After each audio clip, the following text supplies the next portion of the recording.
Telangana voice news میں آپ سب کا استقبال ہے. آئیے نظر ڈالتے ہیں آج کے اہم خبرنامے پر.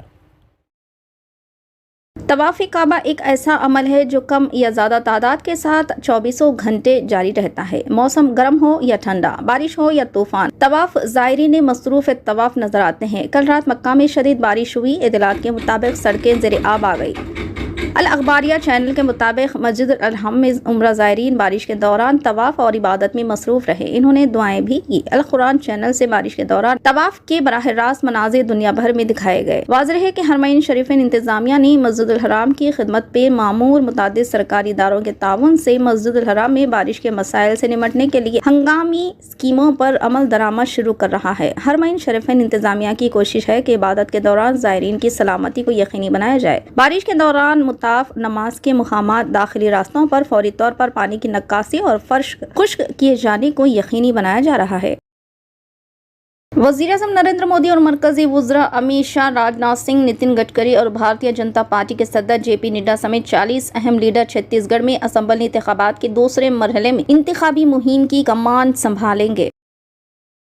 ٹی ڈی پی سربراہ چندرا بابو نائیڈو نے وجے واڑہ میں اے سی بی کورٹ کے جج کو ایک مکتوب لکھا ہے کہ راجا مہندر ورم سینٹرل جیل میں ان کی سیکیورٹی کو شدید خطرہ ہے. انہوں نے کہا کہ جیل میں موجود جملہ 2200 قیدی ہیں، جن میں 750 قیدیوں کو انسداد منشیات ایکٹ کے تحت سزا سنائی گئی ہے اور وہ ان کی سلامتی کے لیے سنگین خطرہ ہے. چندرا بابو نے بتایا کہ مشرقی گوداوری ضلع کے ایس پی اور جیل حکام کو نامعلوم افراد کی طرف سے خط موصول ہوا، جس میں کہا گیا تھا کہ ماویسٹوں نے مجھے قتل کرنے کی سازش کی ہے اور اس سازش کو انجام دینے کے لیے کروڑوں روپے کی لین دین ہوئی ہے. انہوں نے کہا کہ حقیقت یہ ہے کہ پولیس نے ابھی تک اس معاملے کی تحقیقات نہیں کی ہے اور نہ خوشگوار واقعات کو رونما ہونے سے روکنے کے لیے احتیاطی تدابیر اختیار نہیں کی ہے، جو کہ انتہائی تشویشناک ہے. چندرا بابو نے وہ خط جیل سپرنٹینڈنٹ کے ذریعے لکھا ہے. ٹی ڈی پی سربراہ نے خط میں ان کی گرفتاری سے قبل وائی ایس آر کانگریس پارٹی کے لیڈروں کی جانب سے کیے گئے حملے اور ان کی گرفتاری کے بعد جیل میں پیش آنے والے واقعات کو بیان کیا. انہوں نے کہا کہ اگرچہ کہ Z+ وہ زمرے کی سیکیورٹی میں ہیں، اس کے باوجود جیل میں ان کی جان کو خطرہ لاحق ہے.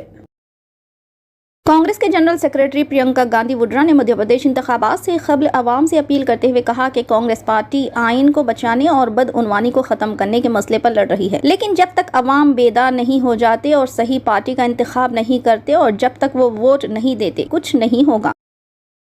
کانگریس پارٹی میں ٹکٹوں کی تقسیم کے مسئلے پر قائدین میں ناراضگی اور برہمی دیکھی جا رہی ہے. حیدرآباد کے جوبلی ہلز اسمبلی حلقے سے سابق رکن اسمبلی وشنو وردھن ریڈی کو ٹکٹ نہ دینے پر ان کے حامیوں نے گاندھی بھون پر پتھراؤ کیا اور کانگریس کے جھنڈے جلا ڈالے. اس کے علاوہ ریونت ریڈی کی تصاویر کو پھاڑ دیا. جمعے کی رات کانگریس پارٹی نے امیدواروں کی دوسری فہرست جاری کی تھی، جس میں کئی حقیقی قائدین کو ٹکٹ نہ دینے کی شکایت کی گئی.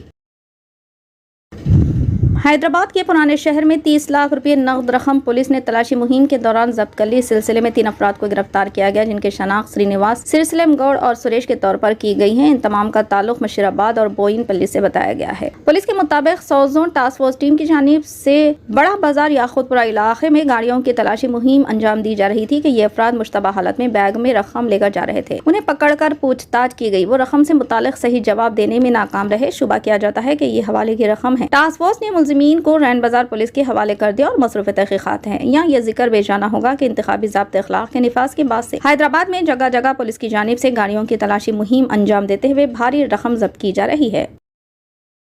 دنیا میں سب سے زیادہ ذیابیطس سے متاثر ہونے والوں کی تعداد ہندوستان میں پائی جاتی ہے. ذیابیطس کے ٹائپ 2 مریضوں کو اکثر ہے قابو ہیموگلوبن A1C HbA1c بیٹا سیل کا سامنا کرنا پڑتا ہے. غیر فعالی جو انسولین کے اخراج کو متاثر کرتی ہے. اس کے ساتھ ساتھ وزن میں اضافہ اور ذیابیطس کو کنٹرول کرنا مریضوں کے لیے مشکل ہو جاتا ہے. یہ صحت کی دیکھ بھال فراہم کرنے والوں کے لیے کسی چیلنج سے کم نہیں ہوتا.